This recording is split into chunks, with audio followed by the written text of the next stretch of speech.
শোনো শোনো, নবদ্বীপের বুড়ো বুড়ি ছোঁড়াছুড়ি ভালো করে শোনো।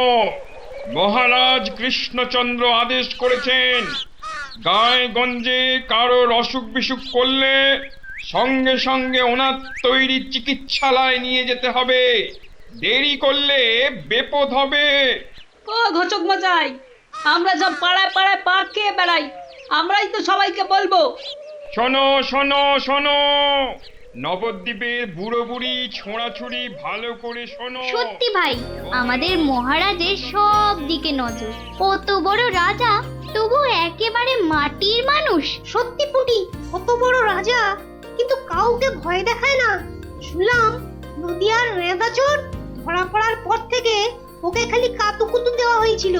লোকটা হাসতে হাসতে দম বন্ধ হওয়ার জো। আর আমাদের নেড়িমুদিকে ওজন কম দেওয়ার জন্য কি শাস্তি দিল ভাবো। কি শাস্তি গো চিমটি? হুম, 57টা বড় বড় বাতাসা খাওয়ালো।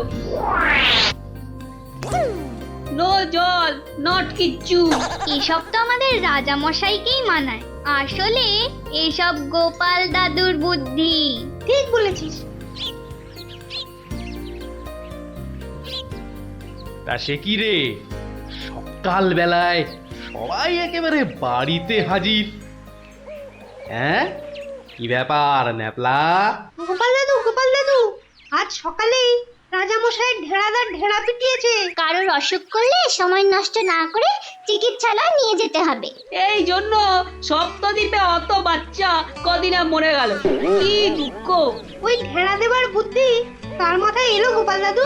নিশ্চয়ই তোমার। না রে বাপু না, আমি হলাম গিয়ে গোপাল ভা।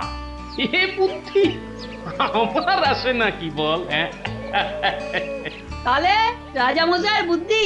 হুম, রাজা মশাইয়েরও না। তাহলে কার বুদ্ধি? এই হলো আমাদের রাজবৈদ্য মহাশয়ের, বুঝলি? কত বড় কবিরাজ তিনি, তার চিকিৎসার গুণে মৃত্যুও হেরে যায়। ভাগ্যিস ওর মতো লোককে ঠিক মতো রাজবৈদ্য নির্বাচন করা হয়েছিল। ইলেভেলের লোক তো আর কম আসেনি। কি করে নির্বাচন করা হলো গোপাল দাদু? সে এক ব্যাপার, বুঝলি? মস্ত ব্যাপার, শুনি নাকি? শুরু করো গোপাল দাদু।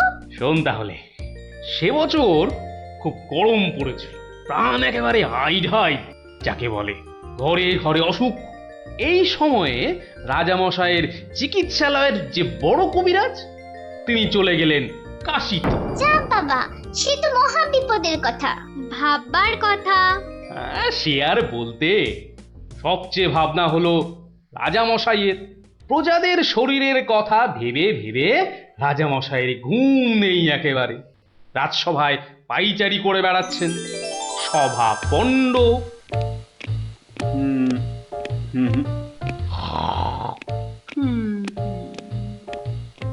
না,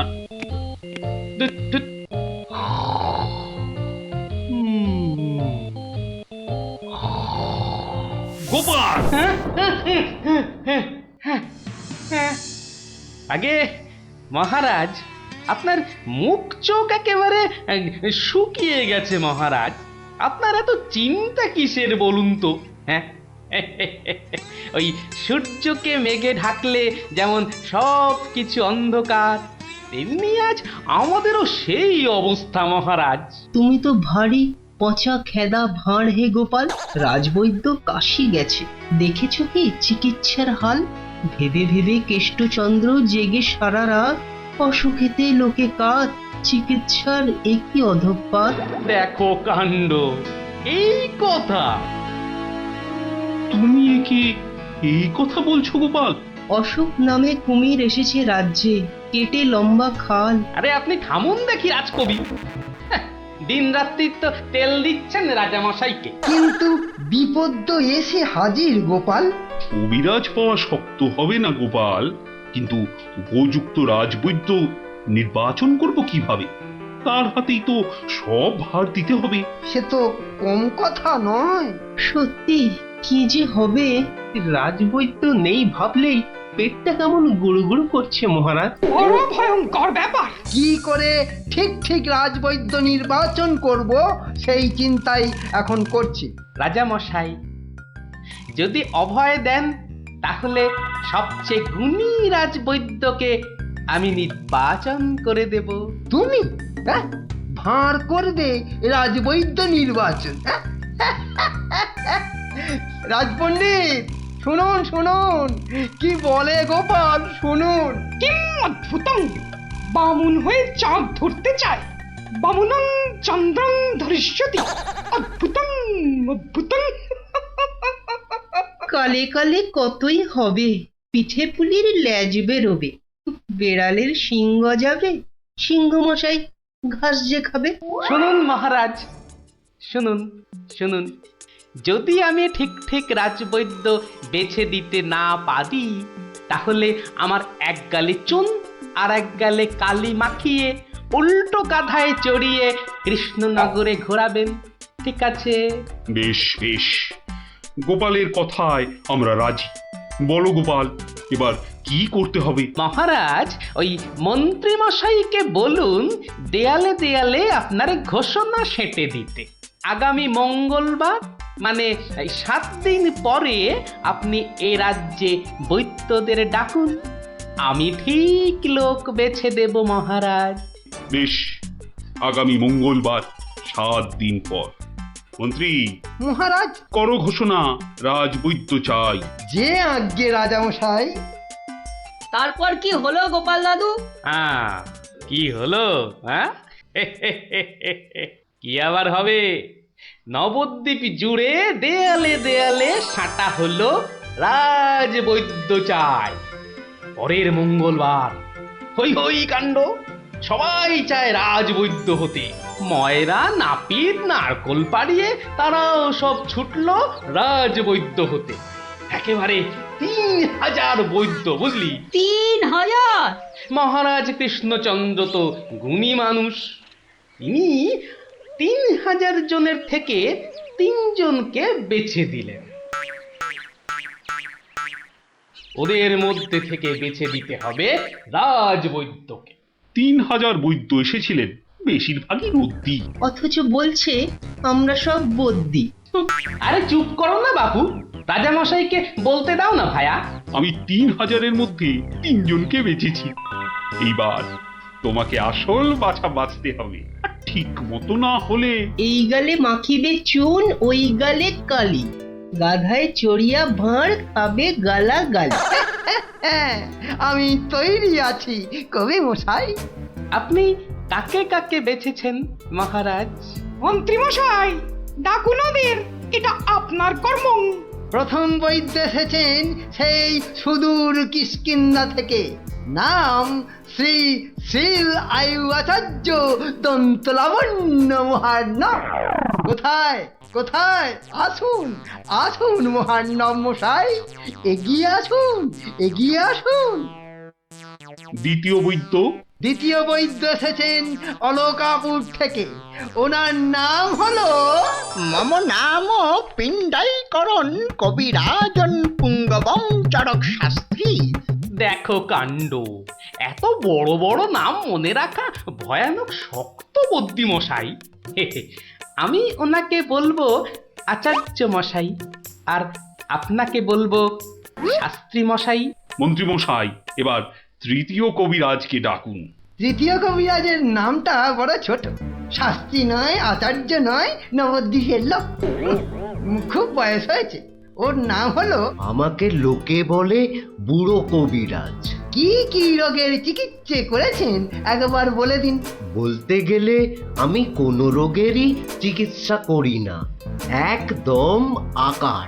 অথচ আমায় যদি বলতে বলেন, এক নিঃশ্বাসে ৭৩,০০০ রোগ বলে যাব। হ্যাঁ, ওলাউটো, পেঁজরা, খোস, কাশি, সর্দি গর্মি, তরকা, কম্প, ঝম্প, শ্বেত সার, কত হলো?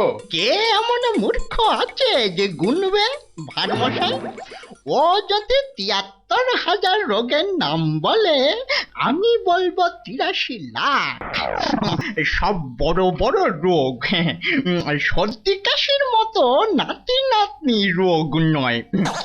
শুনুন তাহলে, যক্ষা, রক্তাম্বু, অস্থিবাস, বেগুন চোরা, দাপট কাঁটা, তে আটকা, মরা মাছ, হাঁস পোকা।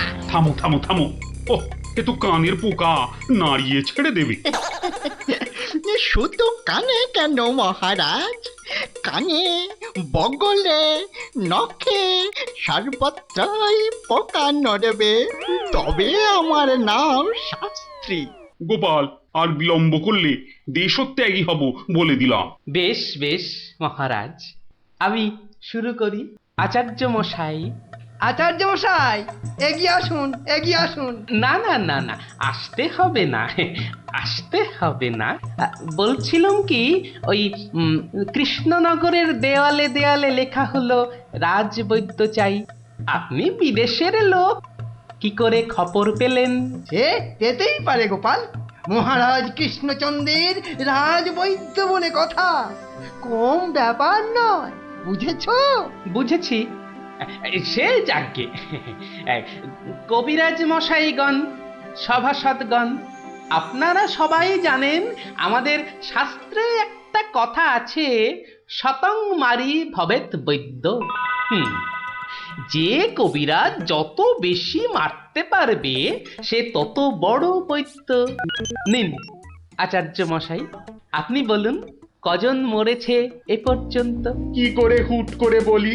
বলুন বলুন, ওই ২-৪টে কম বেশি হলে সেটা কিছু হবে না। তা ধরেন মোট রোগী দেখেছি ৩,৮০৬ জন গতকাল পর্যন্ত। হাততালি হাততালি হাততালি। এবার বলুন আচার্য মশাই, তাদের মধ্যে মেরেছেন কজনকে? মানে কজন মরেছে আর কি। একেবারে ২৫০০। যমরাজের ঘরে পাঠিয়ে আমি কবিরাজ। আর দুধ নাবালক, দুগ্ধপোষ্য, ২৫০০ মেরেই একেবারে হনুমানের মতো লাফাচ্ছে দেখো। হ্যাঁ, এ কবিরাজি না করে রাজসভায় নাচুক মহারাজ। হ্যাঁ, এ রোজই ২.৫ পো আদা নিম পাতার সঙ্গে বেটে খাওয়া উচিত। আপনি কতজন রোগী দেখেছেন শাস্ত্রী মশাই? ৫০০ হবে, কি বলো? আমি দেখেছি ১৮,৭৭১ জন, মরেছে ১৮,৩০০। লোকে আমার দেশে আমার ছবি রেখে চরণামৃত খায়, বুঝেছেন?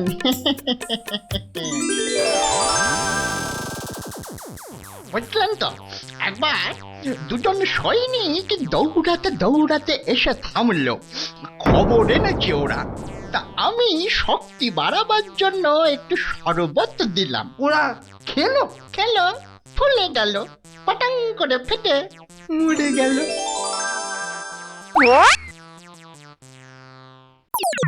এ কি, আপনি কোথায় যাচ্ছেন? আরে পাকড়ো পাকড়ো। আপনি কোথায় পালাচ্ছেন দাদু মশাই? আমাকে ছেড়ে দিন মশাই, আমি এদের মতো অত গুণী নই। সে কি, রোগী দেখেননি আপনি? দেখেছি মশাই, কিন্তু বড় কম। কেন কম কেন? আমি যে রোগ হতেই দিই না। আমার গুরু আমায় শিখিয়েছেন, রোগের কারণগুলো নষ্ট করে দিলে রোগই হবে না। আমি যে তাই করি। কত রোগী এতদিন দেখেছেন কবিরাজ মশাই? সারা জীবনে আমি দেখেছি ১০০০ খানেক রোগী, আর মরেছে মাত্র ৩০ জন। তাতেই আমার লজ্জা করে। তাই বলছিলাম আমায় ছেড়ে দিন, আমি এদের মতো এত বড় কবিরাজ নই। আমি বড় তুচ্ছ, এখানে এসে খুব ভুল করেছি। কিন্তু কবিরাজ মশাই, এখানে না এলে আপনি আরো ভুল করতেন যে, কারণ মহারাজ কৃষ্ণচন্দ্র আপনার মতন রাজবৈদ্যকেই খুঁজছেন, যে কবিরাজ রোগের কারণগুলো নষ্ট করে দেন তিনিই যে শ্রেষ্ঠ। যে কবিরাজ রোগীর মৃত্যু হলে দুঃখ পায়, লজ্জা পায়, তিনিই তো শ্রেষ্ঠ। মহারাজ, এই আমার শ্রেষ্ঠ কবিরাজ। নির্বাচন শেষ মহারাজ। সাবাস গোপাল, সাবাস। তোমার রাজবৈদ্য নির্বাচন এই দেশের সর্বশ্রেষ্ঠ শিক্ষা।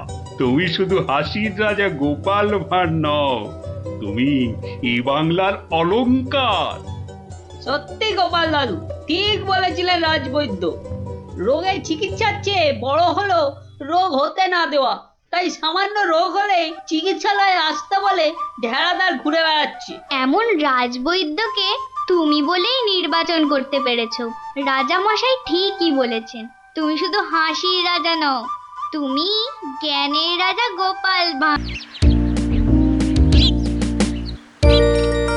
শোনো শোনো শোনো সবে, শোনো দিয়া মনো, ধরণীতে বড় দাতা হলেন কৃপণ। আহা বেশ বেশ বেশ, আহা বেশ বেশ বেশ। অনাহারে অর্ধাহারে নাহি করে ভোজ, টাকাগুলো সাবধানে তুলে রাখে রোজ। খুবই সাধারণ ভাবে জীবন কাটান, গোপালের বউ কহে শোনে পুণ্যবান। আহা বেশ বেশ বেশ। বলো কি গিন্নি, কিপটে কিনা বড় দাতা? তা নয় তো কি, শাস্ত্রেই তো লেখা আছে। রাখো তো তোমার শাস্ত্র।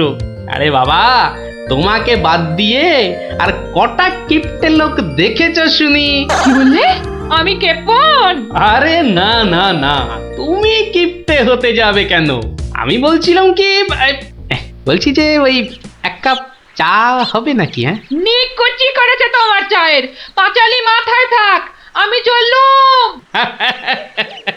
বলি, তোদের দিদিমা দুধ চিনি খরচের ভয়ে এক কাপ চাও দিলে না আমায়। তোরাই বল, দিদিমাটা হাড় কিপটে কিনা?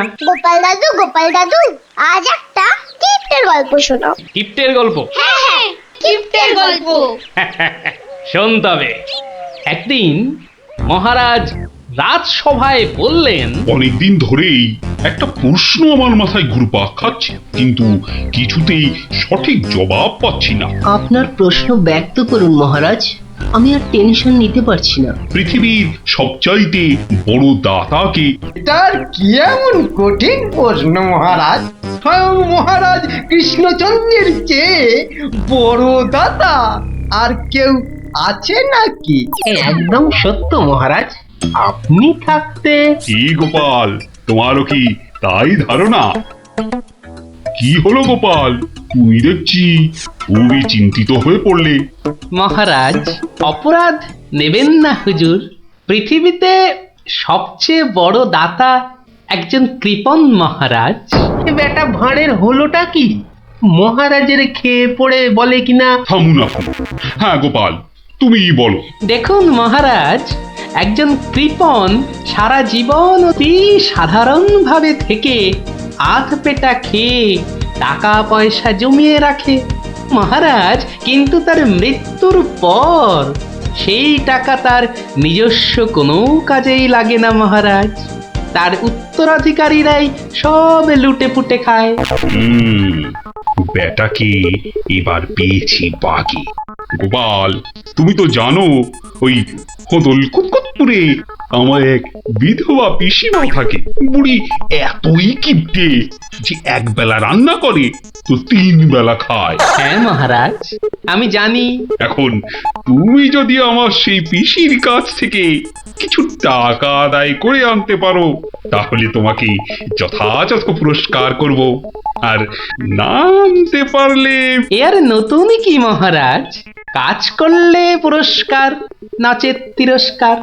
আমি রাজি মহারাজ, আদেশ করুন কবে যেতে হবে।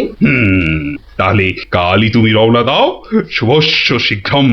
আমি মহারাজের পিসিমাকে ভালো করে চিনি গোপাল, বুড়ির হাত দিয়ে জলও গলে না, আর তুমি কিনা টাকা আনবার বাজি ধরলে। বুঝলেন মন্ত্রী মশাই, বুদ্ধি খাটাতে খাটাতে মাথায় টাক পড়ে গেল।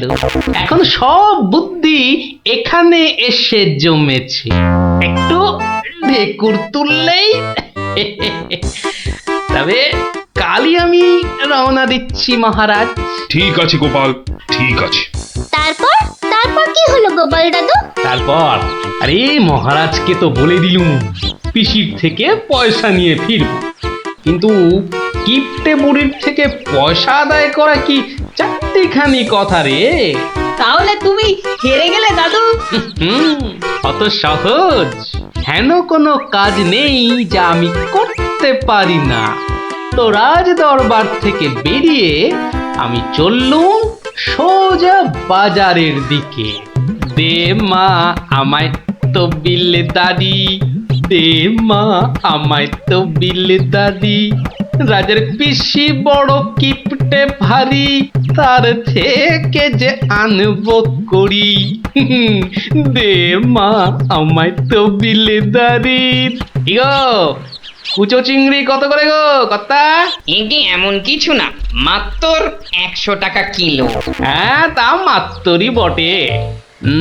এখন আর দরদামে করার সময় নেই, তাই না হলে ঠিক আছে গো, শতখানেক দাও দেখি। মাত্র 100 গ্রাম। কেন গো 100 নিলে পয়সা লাগবে না বুঝি?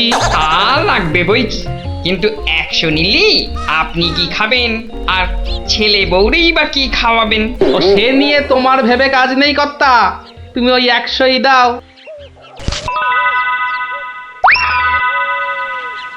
গিনি, ও গিনি, এই চিংড়িগুলো মুচমুচে করে ভেজে দাও তো দেখি গিন্নি।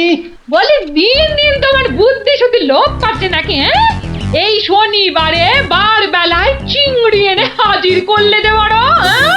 হে বাবা বড় ঠাকুর, বাবা পাগলটার অপরাধ নিও না বাবা।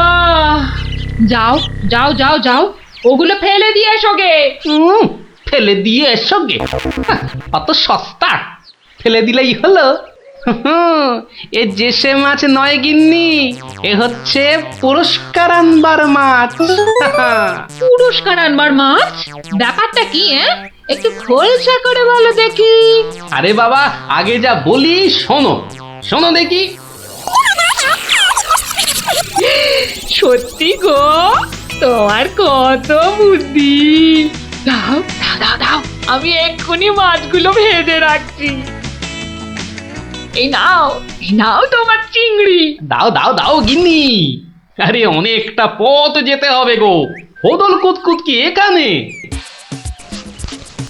তবে আমি চলি গিন্নি। চলি বলতে নেই, বলো আসি, পয়সা নিয়ে আসি। ঠিক আছে ঠিক আছে, আমি আসি। কেমন? দুর্গা দুর্গা দুর্গা দুর্গা, জয় মা।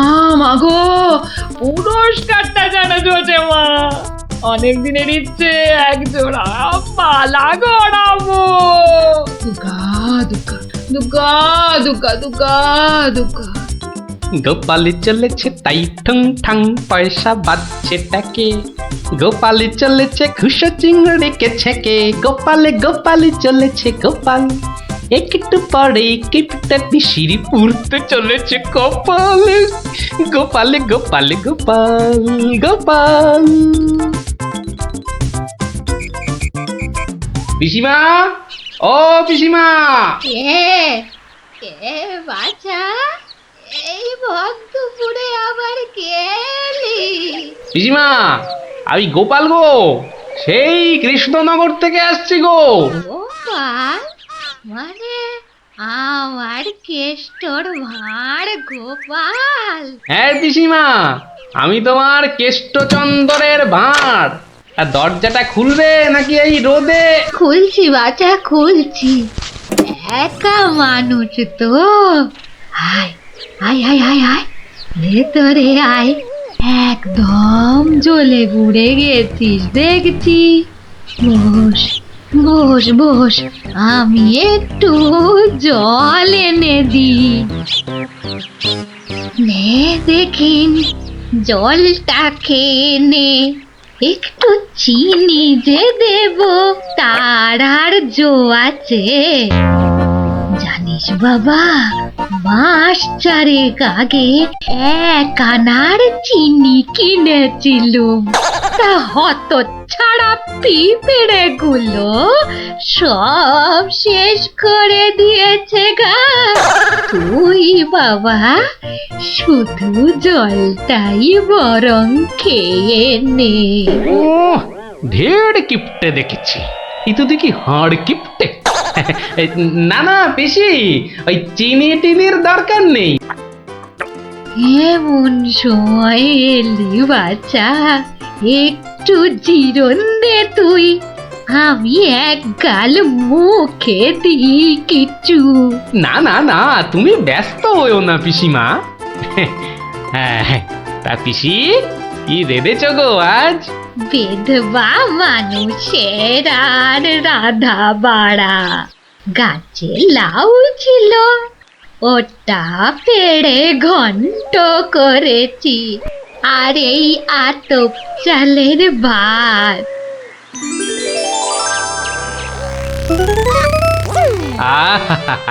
লাউ ঘন্ট, কতদিন যে খাইনি পিসি, আমার তারে খানিক রেখো কিন্তু।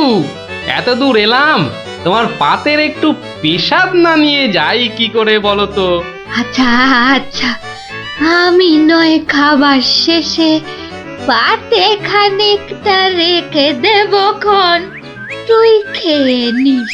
খানিক বেশি করে রেখো পিসিমা, অনেকটা হাঁটতে হাঁটতে এসেছি তো, ও খিদেটাও চাগার দিয়ে উঠেছে বুঝলে। একা লোকের রান্না বেশি কোথায় পাবো শুনি? তা আমি একটু কম খেয়ে না হয় তোর জন্য রেখে দেব। হতভাগাটা আসার আর সময় পেল না, ঠিক খাবার সময় এসে হাজির। নে গোপাল, আমার হয়ে গেছে, তুই খেতে বস, আমি হাতটা ধুয়ে আসি কেমন? এক আনার চিনি 4 মাস, এবার বলে দেখো আজ তোমার আমি কিপটেমি বার করে ছাড়বো। কই রে গোপাল, বসেছি? নে নে নে, আগে খেয়ে নে, পরে তোদের সব গল্প শুনবো। তা রান্না বান্না কেমন হয়েছে রে গোপাল? অতি উত্তম। সত্যি বলতে কি পিসিমা, এই কতদিন যে লাউ চিংড়ি খাইনি, কি বলবো তোমায়। আরেকটু হবে নাকি পিসিমা? কি বললি? লাউ চিংড়ি? তোরে কি মাথা খারাপ হয়ে গেল নাকি রে গোপাল? আমি বেদবা মানুষ, চিংড়ি মাছ আমায় খেতে আছে যে রাঁধবো? বললেই হলো পিসিমা, তুমি না রাঁধলে থালায় এলো কি করে শুনি? এই দেখো। কিন্তু আমি তো কই কই কই কই দেখি। হরি হরি হরি হরি হরি হরি। তুমি নিজেই তো দেখলে পিসিমা। সত্যি কথা বলতে কি, ওই বিধবা হলেও একাদিন খেতে দোষ নেই পিসিমা। তাছাড়া এই কথা ওই তুমি আর আমি শুধু জানলাম পিসিমা। বাবা গোপাল, তোর দুটি হাতে ধরে বাবা, এ কথা তুই কাউকে বলিস নে যেন। এ সত্যি না বাবা, সত্যি না। তা না হয় হলো, কিন্তু ওই মহারাজ যদি আমাকে জিজ্ঞেস করেন, তুমি তো জানো পিসিমা, আমি আমার বউকেও মিথ্যা বলতে পারি, কিন্তু মহারাজকে আমি পারবো না পিসিমা। কেষ্ট যেমন তোদের মহারাজ, আমিও তো তার পিসি নাকি। নে নে বাবা, এই কটা টাকা রাখ, কিন্তু এই তুমি আমাকে ভারী ফ্যাসাদে ফেললে পিসিমা। এই মহারাজকে মিথ্যা বলতে গেলে না পিসিমা, আরো কিছু ছাড়তে হবে। আরো নে নে দেখ এতে কত আছে। দেখি দেখি দেখি, একটু বেশি পেলেই ভালো হতো, তা এর বেশি নেই যখন, তখন দেখিস বাবা, এই বেদবার সম্মানটা বাঁচাস বাবা। তুমি নিশ্চিন্তে থাকো পিসিমা, আমার কথার নড়চড় হবার নয়।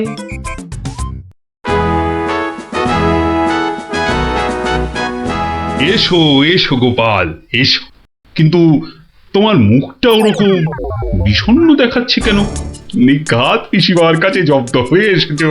সে আর বলতে, আমি গোপালের মুখ দেখেই ধরেছি ব্যাটা আজ একেবারে লেজে গোবরে হয়ে গেছে।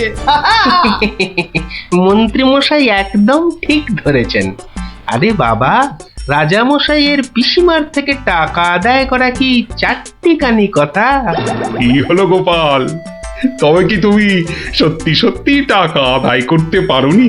মহারাজ পেরেছি, মহারাজ পেরেছি, এই নিন।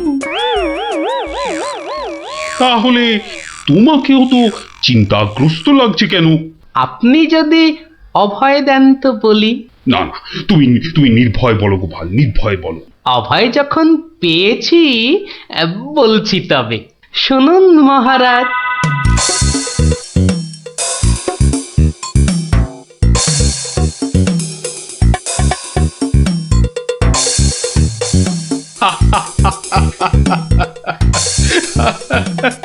তোমার তোমার তুলনা নেই গোপাল, সত্যি তোমার তুলনা নেই। তবুও তুমি তুমি এত বিষণ্ণ কেন? আগে আপনার বিধবা পিসিকে ঠকিয়ে। না না গোপাল, একদম নয়। আমি তো শুধু টাকা আদায় করতে বলেছিলাম, অন্য কোনো শর্ত তো ছিল না। তুমি তোমার বুদ্ধি দিয়ে যে কাজ করেছো তাতে আমি খুব খুশি। তাও মহারাজ। তুমি তুমি চিন্তা ছাড়ো গোপাল, চিন্তা ছাড়ো। কালই আমি কোন অনুচরকে পিসিমার কাছে পাঠাবো, সব ঘটনা সবিস্তারে জানিয়ে আমি ক্ষমা চেয়ে নেব। আর হ্যাঁ, তোমাকে দেওয়া পিসিমার টাকার 4 গুণ আমি ফেরত পাঠাবো। এবার আমি শান্তি পেলাম মহারাজ, আপনি যথার্থই ন্যায় বিচারক। এই নাও তোমার পুরস্কারের অর্থ। তাহলে গোপাল দাদু, তুমি সবার হিসেব উল্টে দিলে, কি বলো? হ্যাঁ ঠিক বলেছিস গুলটে, দিলুম সব হিসেব উল্টে। আর নয়, সন্ধে হয়ে এলো, এবার সবাই গিয়ে পড়তে বসগে, আমিও এবার উঠি।